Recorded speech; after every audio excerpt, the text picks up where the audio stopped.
O propósito da criação do mundo. Por que Deus criou o mundo? E que mundo é esse que nós vivemos? Quantos mundos existem? Qual é todo o objetivo que Deus teve e tem na criação do mundo e do universo todo? E com isso entenderemos bem, no decorrer dos próximos capítulos, nas próximas aulas, do propósito da minha vida e o que eu estou fazendo aqui neste mundo.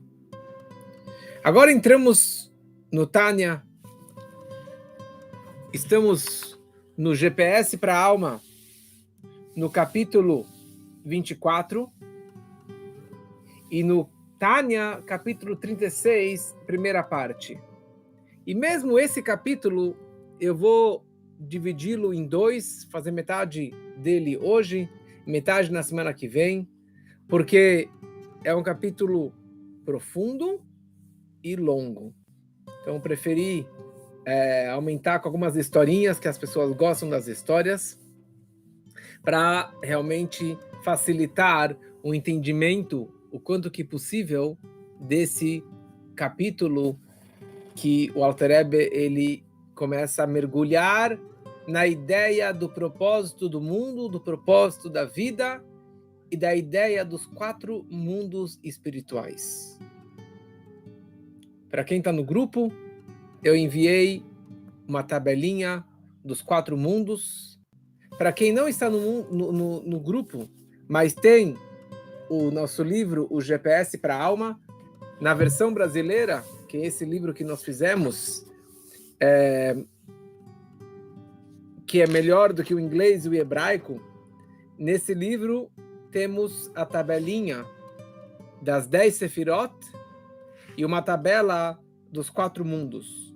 Então, se você pegar o livro GPS, na página 486, tem ali essa tabela dos 4 mundos, que vai facilitar, vai ajudar bastante o entendimento da nossa aula de hoje. E nós começamos com uma pergunta que é: por que e com qual propósito Deus criou o mundo? Por que e com qual objetivo Deus me criou? O que eu estou fazendo aqui no mundo? Por que realmente Deus me colocou dentro deste mundo que nós vivemos? No último capítulo, nós explicamos no Tânia a ideia do Benoni, do intermediário, que é alguém que tem o instinto negativo e o instinto sagrado, a alma divina e a alma animal, a boa e a má inclinação dentro de si, e ele está nessa gangorra a vida toda para ver quem que vai vencer, o bem ou o mal. Apesar que o Benoni é aquele que o mal nunca controla ele, nunca domina ele, ele sempre tem esse autocontrole de não fazer o mal, de não pecar e assim por diante. Diferente de um justo, de um tzadik, que é aquele que só pensa o bem, a bondade e a divindade. Então, o Benoni é aquele que ele tem um autocontrole no seu pensamento, na sua fala e nas suas ações. Por quê? Porque naquele momento que ele cumpre uma mitzvah, um preceito divino, principalmente quando ele faz um preceito, um ato físico,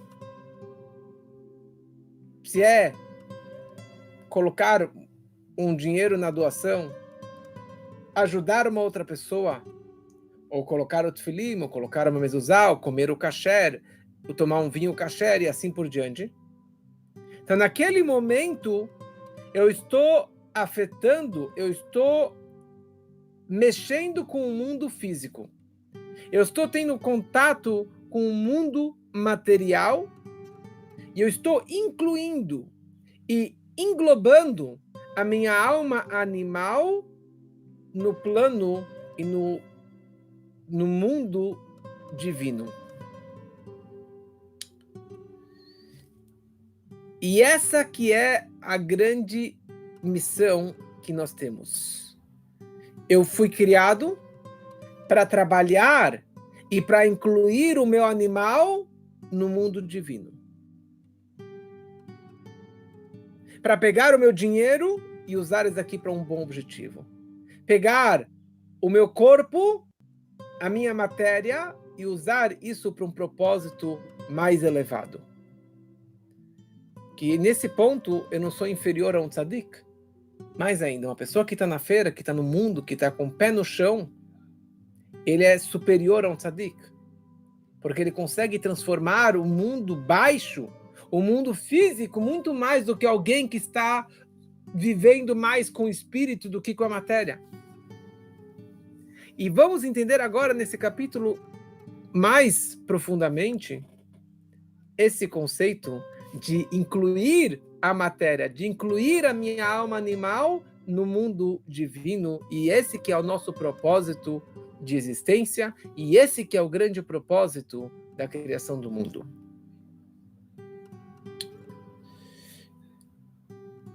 E a grande questão é, por que eu preciso saber qual é o meu propósito de vida? Grande parte dos seres humanos, eles não ficam pensando o que eu vou ganhar nessa vida. Cada dia é um dia, ele trabalha, ele ganha seu dia, ele se alegra, ele tem seu dia a dia, mas ele não está pensando no grande propósito, numa grande missão. Mas nós, judeus, com a Torá, principalmente com o Tânia, nós temos que saber que existe uma missão, que existe um propósito. Meu pai tinha o jornal de 1969. Quando que o jornal escreveu todo um artigo sobre o homem pisando na Lua. O Apollo 11, em junho de 69, aquela nave espacial que foi para a Lua, e os 3 astronautas americanos que foram selecionados e treinados pela NASA durante anos e anos para poder fazer essa mega super viagem. E eles treinaram durante muitos meses com aquelas roupas, com aquele capacete enorme e aquela comida diferente que são umas cápsulas para ele conseguir aguentar a pressão e poder chegar até a Lua. E durante toda a viagem, eles precisavam seguir as orientações da Terra, da base da NASA. Tudo que foi orientado antes da viagem e durante a viagem, para eles saberem exatamente onde que eles têm que chegar, o objetivo de toda essa jornada. Então eles sabiam que, na verdade, eles estavam representando o mundo, o globo, toda a humanidade, não só os americanos, mas estavam representando esse sucesso que o homem consegue chegar e pisar na Lua. Os primeiros seres humanos que chegaram na Lua. Então, cada momento que eles estavam na nave espacial, eles sabiam que eles estavam cumprindo uma missão pela qual eles foram enviados. Imagina se um daqueles 3 astronautas, no meio de alguma comunicação com a Terra, ele vira no rádio, ou sei lá, no meio de comunicação que eles tinham, ele fala, me deixa em paz, deixa eu curtir aqui essa vista maravilhosa, que eu estou aqui no espaço, consigo enxergar as estrelas, e o planeta Terra, e tantos planetas, e tanta coisa maravilhosa, eu quero aproveitar essa vista que eu tenho aqui de cima, e para de me passar mensagens e orientações e regras, o que eu tenho que fazer, virar para a direita, para cima, para baixo, mais rápido, mais devagar e assim por diante. É óbvio que é ridículo você pensar uma coisa como essa. Assim também, cada um de nós, nessa jornada que estamos aqui, não na Lua, mas estamos aqui nessa planeta Terra, porque nós estávamos em outro mundo, em outro planeta. E nós fomos enviados, a nossa alma desceu para este mundo físico com uma missão, com um objetivo de vida. Nós temos um propósito de vida, uma shlichut, uma missão divina que eu preciso cumprir aqui embaixo. E isso vai causar um prazer enorme, não para a base da NASA, mas sim para aquele que nos enviou aqui para baixo, o nosso Criador, Hashem. Ele me enviou aqui para baixo para fazer uma missão no mundo. Ninguém foi criado por acidente. Ninguém nasce sem um propósito na vida. Se é judeu ou não judeu, se é um ser humano ou se é um animal ou se é um mosquito, cada ser, cada criatura foi criada com um propósito, com uma missão.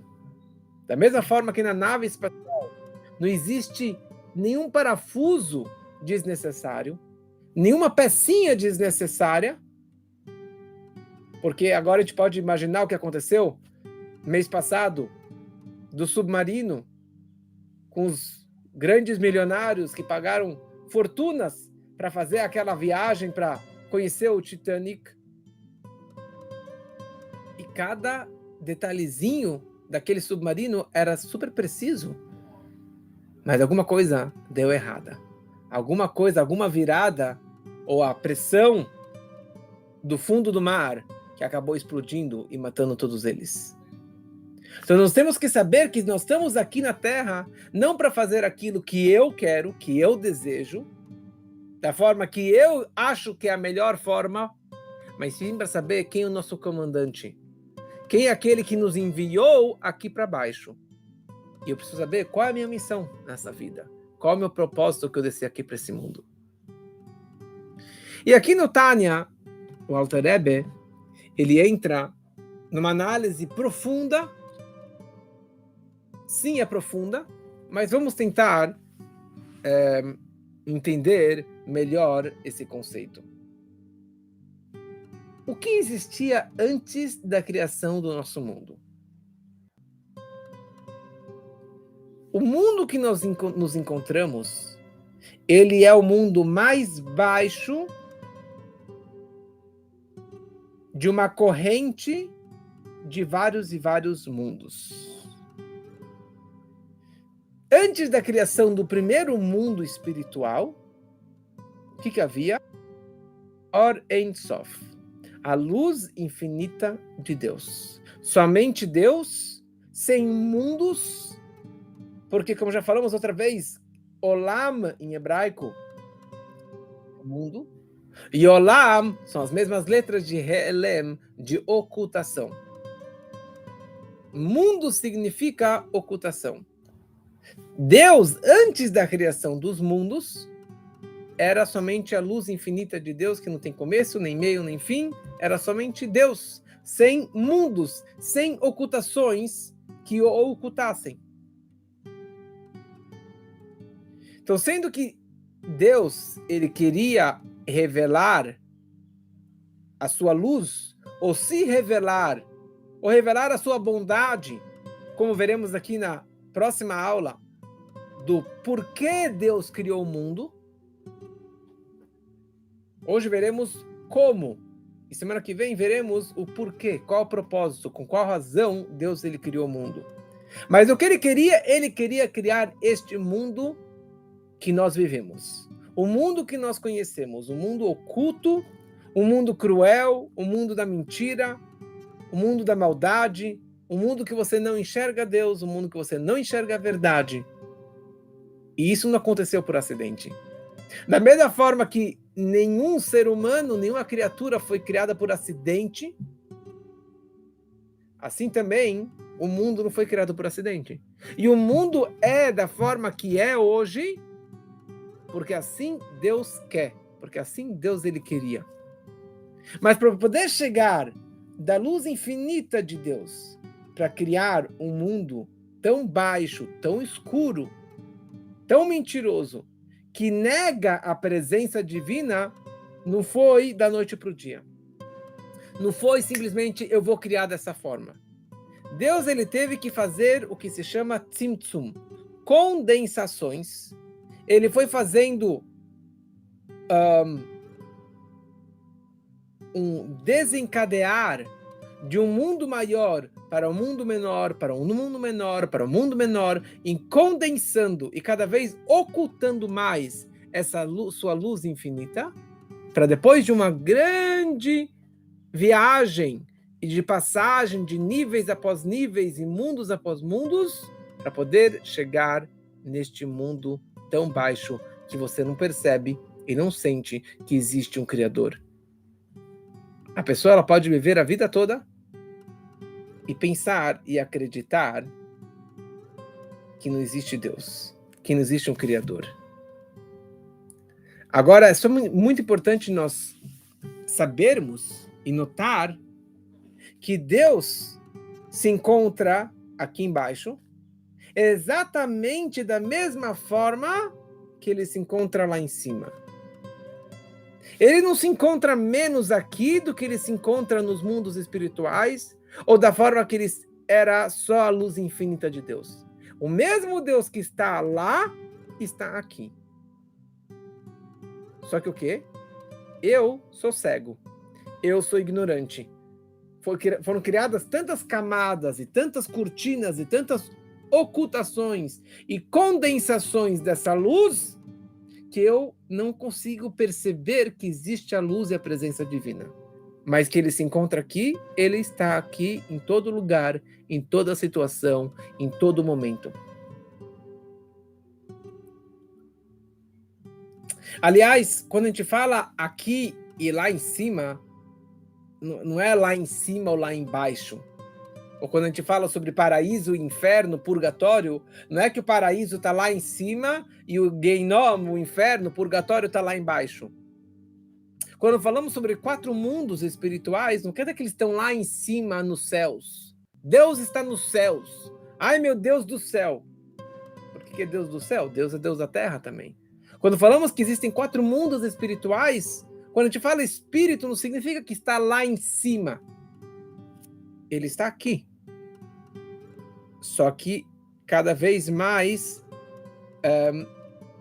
que tem uma ocultação, eu enxergo menos. E a pergunta é, em qual mundo você se encontra? Esses 4 mundos que veremos agora se encontram aqui. O inferno ou o paraíso se encontra aqui. É um estado de espírito. Essa que é a questão. É um estado de espírito, é uma questão de revelação ou de ocultação dessa luz divina.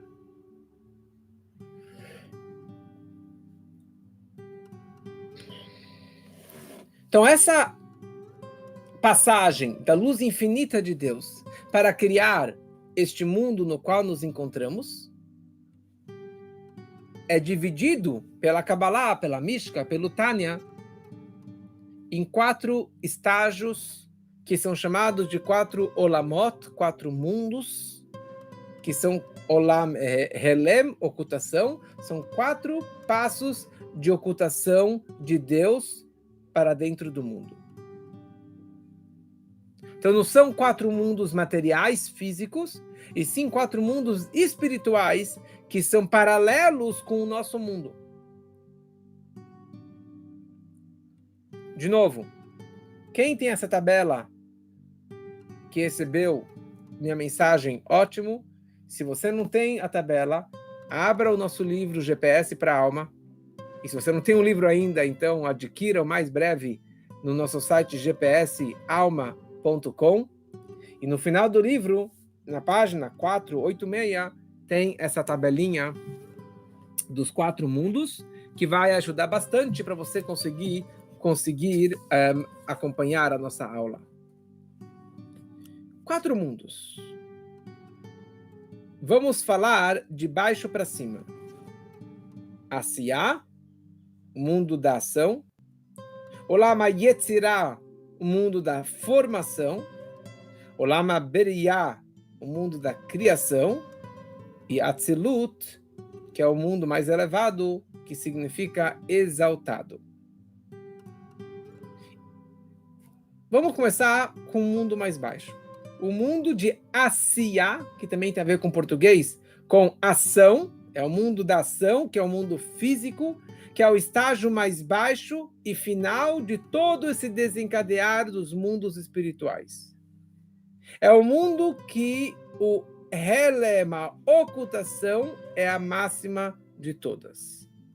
É o mundo que domina, é totalmente dominado pelo mal, pela escuridão e não pela luz divina. Que esse, na verdade, é o mundo no qual nós vivemos. É o mundo da ação. Porque este mundo da ação, existem dois níveis. Tem um nível plano A, que é o plano espiritual do mundo da ação. Existe o plano B, que é o Olam Asiyah, plano B, o mundo da ação, o mundo físico material, que é o mundo mais baixo, que é o mundo no qual nós vivemos, que só tem escuridão, e você não sente, não visualiza, não percebe nada de Deus e divindade e de verdade neste mundo que nós vivemos. Esse é o número 4, ou número 1, mas começando de baixo para cima, esse é o primeiro mundo mais baixo, mais inferior. O número 2 é o Olam HaYetzirah, é o mundo da formação, que seria o mundo meio a meio, metade luz, metade escuridão, metade bondade e metade Ra, força ruim, mal. E as criaturas que vivem neste mundo não são extraterrestres, não são ETs, não são criaturas físicas, e sim criaturas espirituais, ou almas, espíritos, anjos. Essas criaturas que vivem nesse mundo, por um lado, eles têm a sua independência, separação de Deus, mas por outro lado, eles sabem de onde eles vieram, eles estão conectados o tempo todo com a sua fonte, e por isso que eles têm esse bitul, essa autoanulação, essa submissão perante a sua fonte, porque eles estão conectados, eles sabem diretamente, claramente de onde que eles vieram. Depois nós temos o terceiro mundo, que é Olam HaBriyah, o mundo da criação. Briá de criação. É o mundo que tem mais luz do que escuridão, mais bondade do que força ruim, força negativa. As criaturas, que são as almas e os anjos, que vivem nesse mundo, eles não se sentem independentes. Eles não se sentem nada separado da sua fonte. Eles se sentem e unificados com o seu Criador. Mas o simples fato que eles são criaturas, que eles foram criados, que eles sentem algo, então isso já gera uma pequena separação deles com a sua fonte. E o quarto mundo é o mundo de Atzilut, que é o mundo de emanação, e Atzilut vem da palavra Etzlo. Etzlo significa próximo, grudado com a sua fonte. É o mundo que só tem luz, é o mundo totalmente unido e unificado com a sua fonte, e só existe bondade e não existe nenhuma força negativa. As criaturas, que são os anjos, ou as almas, que estão nesse nível tão elevado, eles nem se sentem, eles nem percebem a sua existência ou a sua independência. E neste mundo, é o mundo que existe aquelas 10 sefirot, aquelas 10 forças, que está na tabela, na página anterior aqui do GPS, que são as 10 sefirot, ali que começa esse conceito das 10 forças divinas. 10 forças com as quais Deus criou o mundo. Que já foi explicado numa outra aula sobre a ideia das 10 sefirot.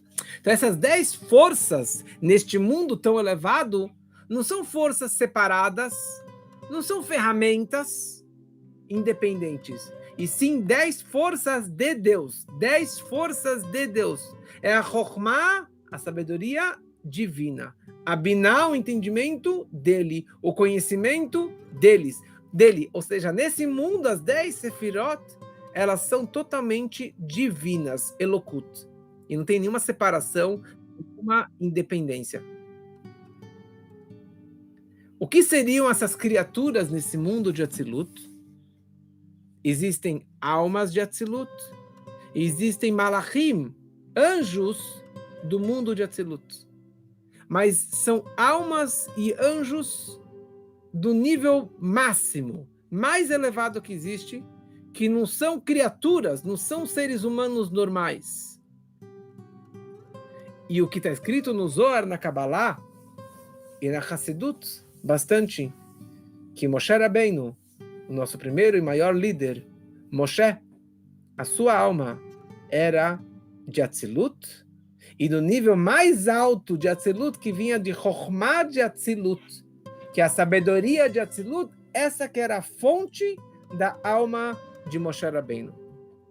Por isso que Moshe não era um ser humano qualquer, não era um ser humano normal, por isso que ele fez tudo aquilo que ele fez, falava com Deus, viu Deus, ficou 40 dias e 40 noites, 3 vezes no Monte Sinai sem comer, sem beber, porque ele era acima dos anjos.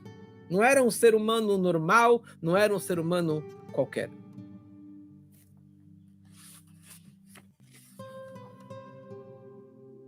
Então essa aqui é a primeira tabelinha aqui na nossa tabela dos 4 mundos, que é o mundo de Asiyah, Yetzirah, Beriah e Atzilut. O mundo da ação, o mundo da formação, o mundo da criação e o mundo exaltado. E agora ele vai fazer um paralelo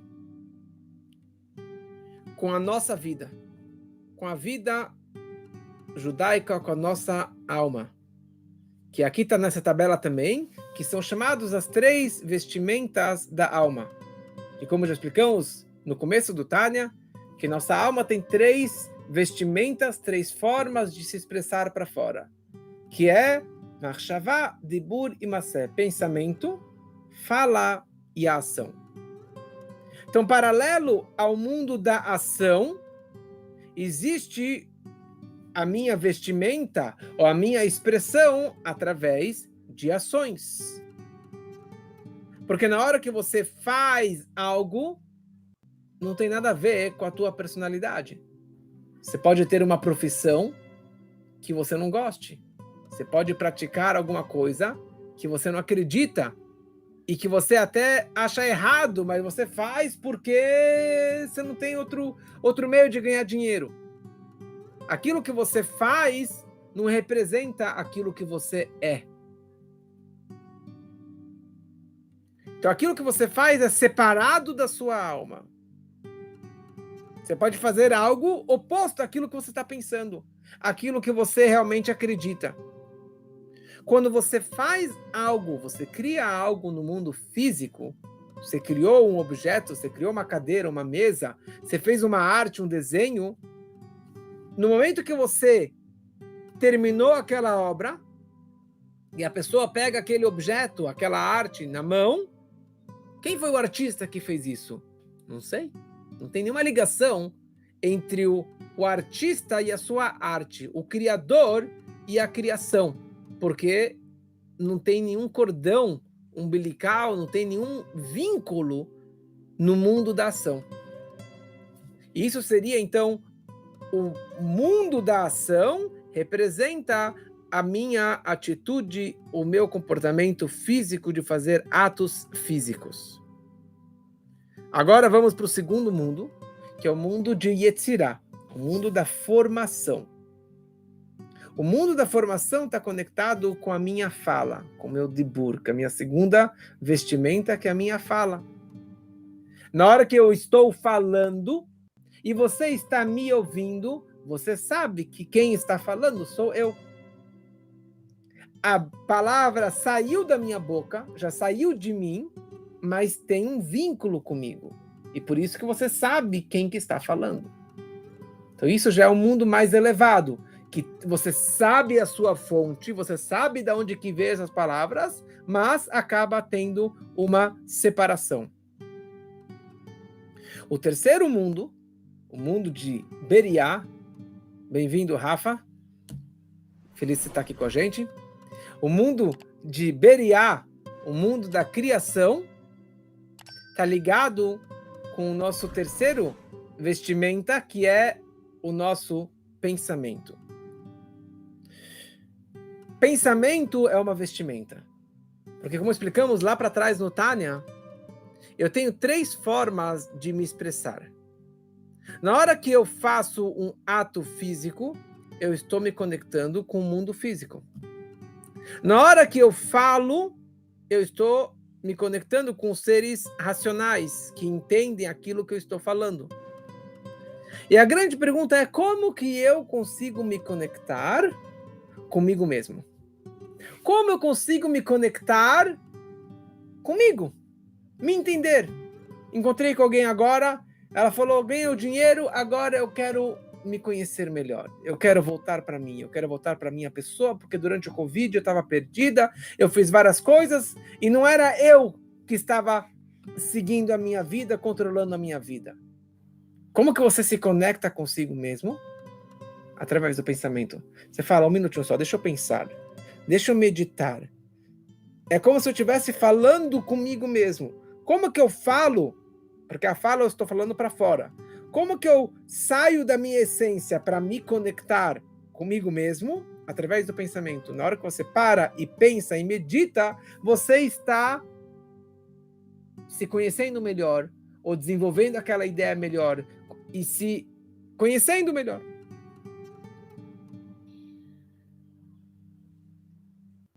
O pensamento é a minha vestimenta mais profunda. Não sou eu. Por isso que é chamado, o pensamento é chamado de vestimenta, de uma veste, de uma roupa. É uma roupagem da alma. A alma se expressa através da ação, através da fala e através do pensamento. E por isso que o mundo de Beriá, o mundo da criação, está conectado com o mundo do pensamento na nossa vida. Agora, acima dessas três vestimentas, que está acima do meu pensamento, isso é paralelo com o quarto mundo, que é o mundo de Atzilut, o mundo mais elevado, que é o mundo que está acima do meu pensamento, que sim está conectado com as minhas emoções e com o meu intelecto, não com o meu pensamento, mas sim com o meu intelecto, com o meu regesh, com os meus sentimentos e com os meus intelectos, que é algo muito mais próximo de mim do que as minhas vestimentas. Apesar que o intelecto não sou eu tanto, mas o intelecto é totalmente unificado comigo, porque eu me expresso a minha essência através do meu intelecto. Eu expresso a minha personalidade através das minhas emoções, dos meus sentimentos, e por isso que não é chamado de vestimenta, e sim de kohot hanefesh, das forças da alma. O meu intelecto e as minhas emoções, meus sentimentos são chamados das forças da alma. E é isso que está conectado com o mundo mais elevado que o mundo de Atzilut. Deu para acompanhar, pessoal? É um pouquinho profundo, bastante profundo, mas tendo a tabela na mão, isso é o início de uma conversa. Vamos trazer aqui uma historinha muito bonita que vai nos ajudar a entendermos essa ideia.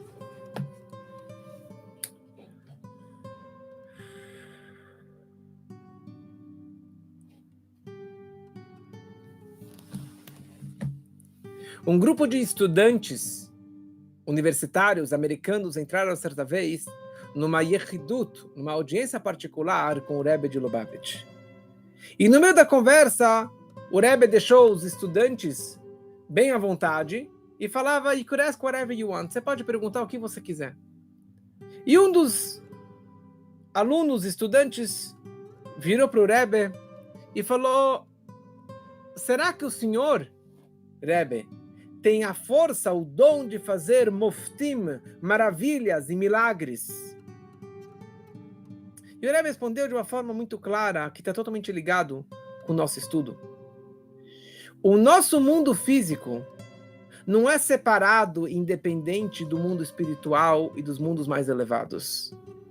E sim, o mundo físico é mais um degrau, e o último degrau do Seder Shtalshelut, do desencadear dos mundos espirituais, até chegar no mundo físico. E tudo o que acontece nesse mundo veio do que acontece e do que aconteceu nos mundos espirituais. Aconteceu algo lá em cima e, consequentemente, acontece algo aqui embaixo. Em outras palavras, o material veio do espiritual. Primeiro veio o espiritual no plano elevado e depois se refletiu no mundo material físico aqui embaixo. Então é possível você alterar algo nesse plano físico quando você altera algo no plano espiritual. Se você mexer os pauzinhos lá em cima, consegue mexer os pauzinhos e reflete aqui embaixo.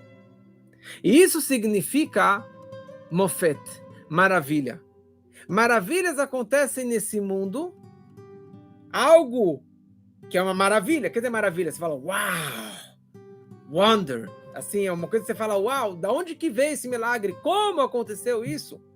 Como aquela pessoa sobreviveu àquela doença? Como aquela pessoa ganhou aquele dinheiro? Como aquela mulher que não conseguia engravidar engravidou? Como aconteceu esse milagre, essa maravilha?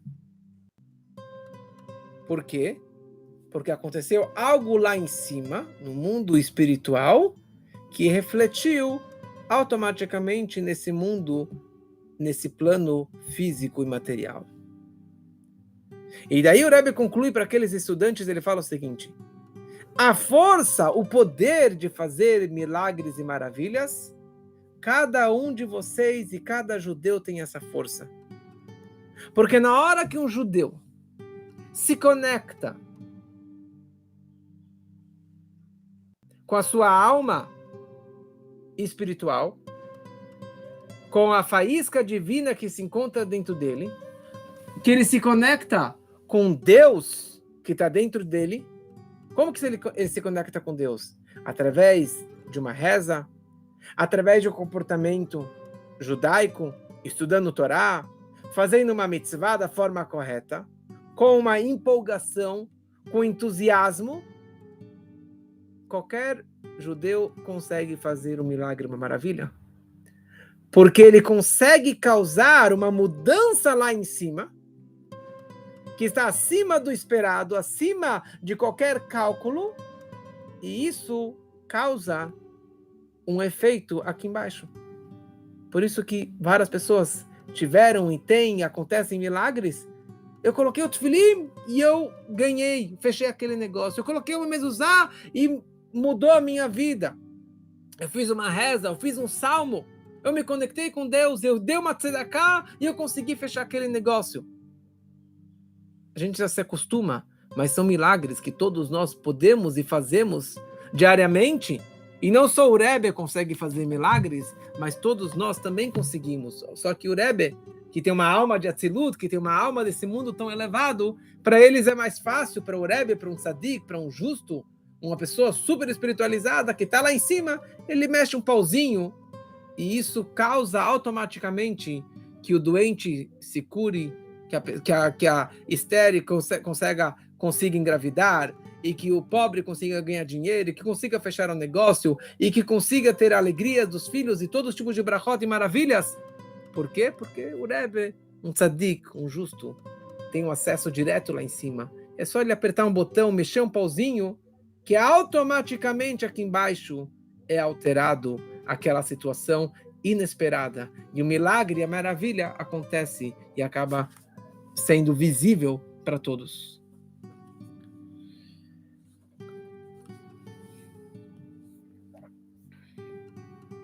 Falamos antes de uma palavra que é o tzimtzum. Tzimtzum significa uma condensação. Condensar. Falamos antes sobre os astronautas.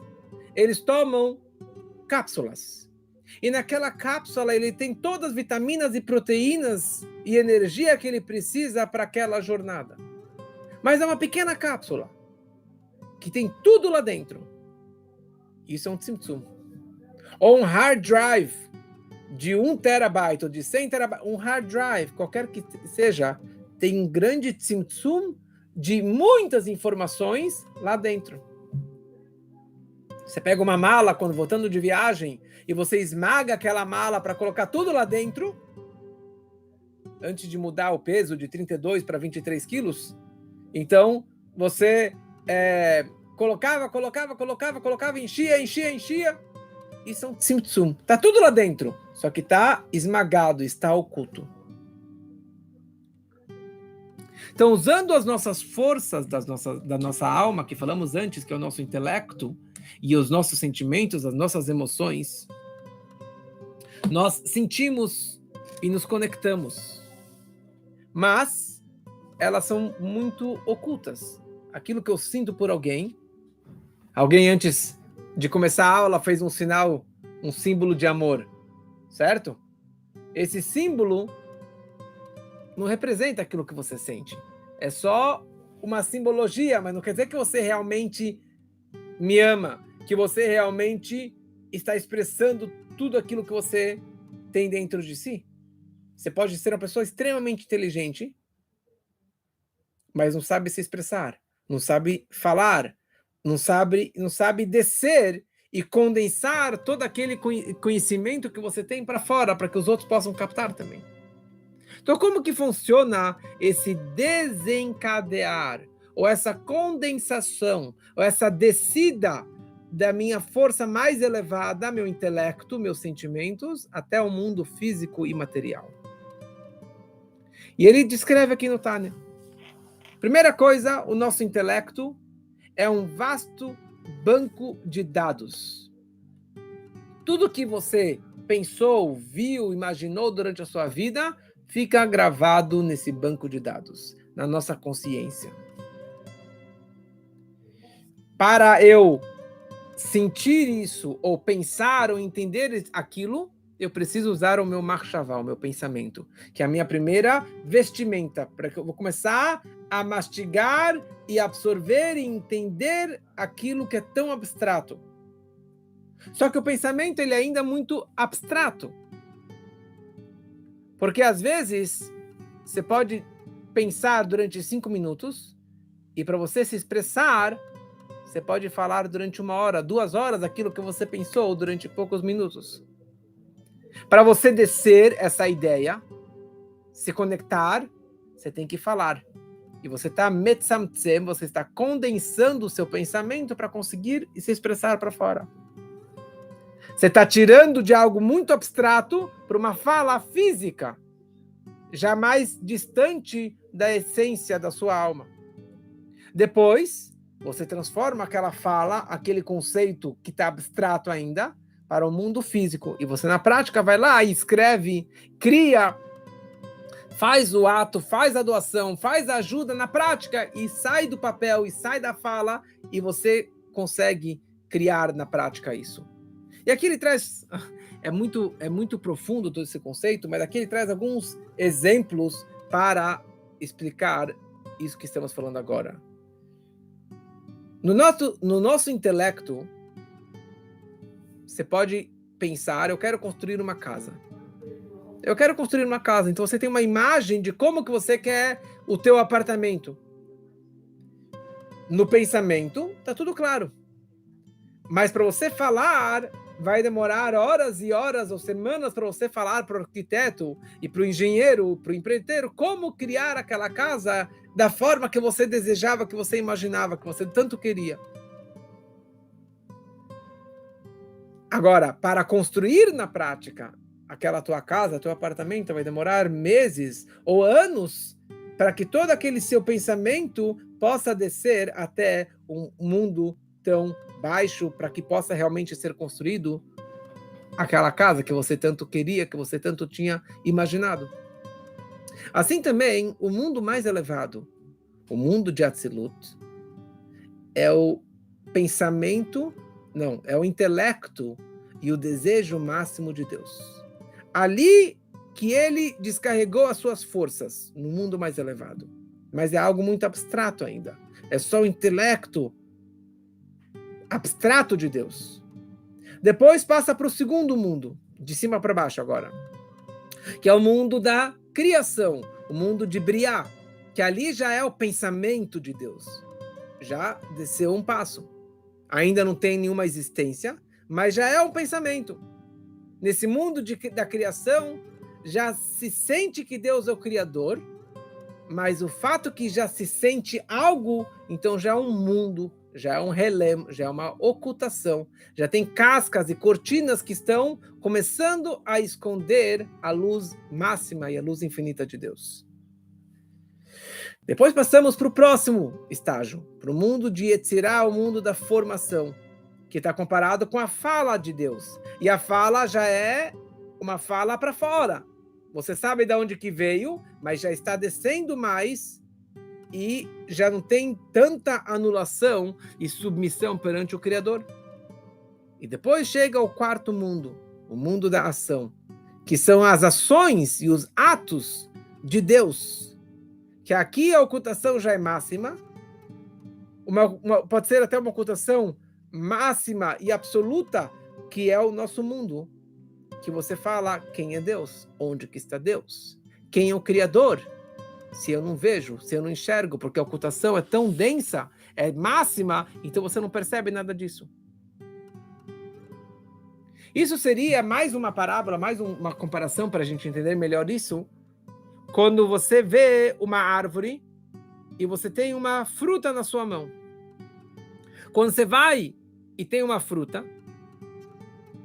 e você viu aquela fruta que foi retirada, arrancada agora dessa árvore, você sabe de onde que ela veio. Mas se você vai na feira, você vai no supermercado, você compra uma fruta, você não sabe de onde que veio, de qual árvore que ela foi arrancada. Você imagina que ela veio de uma árvore, mas de qual árvore você não sabe. Então isso representa o mundo da ação. Você imagina que tem algo, mas você não tem nenhuma ligação com aquela fonte, com aquela árvore. Agora, quando você vê a fruta grudada, pendurada naquela árvore ainda, então você vê que ela está ligada com a fonte, mas já tem uma fruta, já tem uma independência, que isso é o mundo da formação. Agora, antes de surgir essa fruta, você vê uma árvore. E tem o potencial daquela árvore, que na próxima estação ela vai criar uma fruta. Então isso já seria o mundo de Briá. Não tem uma imagem ainda, mas você já sabe que existe uma fruta no potencial. E depois, quando você pega uma semente, e você fala dessa semente, pode surgir uma árvore, galhos e frutos. Mas não existe aquela fruta ainda. Mas no potencial existe tudo aquilo de uma forma unificada, que isso representa o mundo mais elevado, que é o mundo de Atzilut.